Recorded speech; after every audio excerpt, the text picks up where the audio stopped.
نحمدہ ونصلی علی رسولہ الکریم اما بعد۔ ہیپی لائف چینل کے معزز سامعین و ناظرین اور امت محمدیہ کی مقدس ماؤں بہنوں اور بیٹیوں، السلام علیکم ورحمۃ اللہ وبرکاتہ۔ پیارے سامعین و ناظرین، بہت سارے دوست احباب نے حضرت خضر علیہ السلام کی جو نماز ہے، جو انہوں نے ایک عابد کو سکھائی تھی، اس کے بارے میں پوچھا تھا۔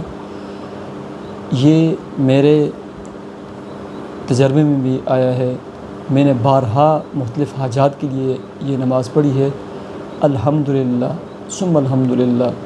جب بھی پڑھا تو دوسری یا تیسری دفعہ پڑھنے کی ضرورت نہیں پیش آئی۔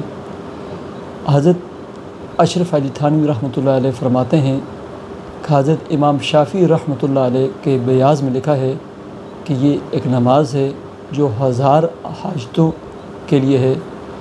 انسان جس حاجت کے لیے بھی، جس جائز مشکل اور پریشانی کے لیے بھی پڑھ کر جو ہے نا دعا کرتا ہے تو اللہ تبارک و تعالی اس حاجت کو پورا فرماتے ہیں اور اس تکلیف اور غم کو جو ہے نا دور فرما دیتے ہیں۔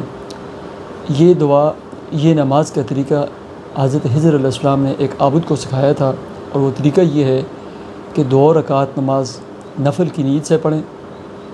پہلی رکعت میں سورہ فاتحہ کے بعد سورہ کافرون 10 مرتبہ پڑھنی ہے، اور دوسری رکعت میں سورہ فاتحہ کے بعد سورہ اخلاص قل هو اللہ احد 11 مرتبہ پڑھنی ہے، ٹھیک ہے۔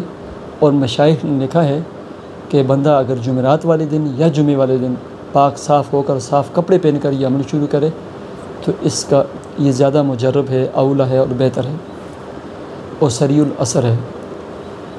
اب جب نماز مکمل کر لی، اس کے بعد اپنا سر سجدے میں رکھیں۔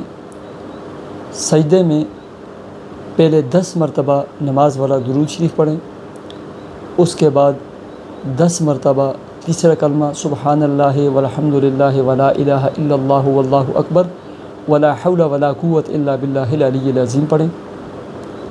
اس کے بعد 10 مرتبہ یہ جو دعا ہے ربنا آتنا فی الدنیا حسنۃ وفی الآخرۃ حسنۃ وقنا عذاب النار، 10 مرتبہ یہ پڑھیں۔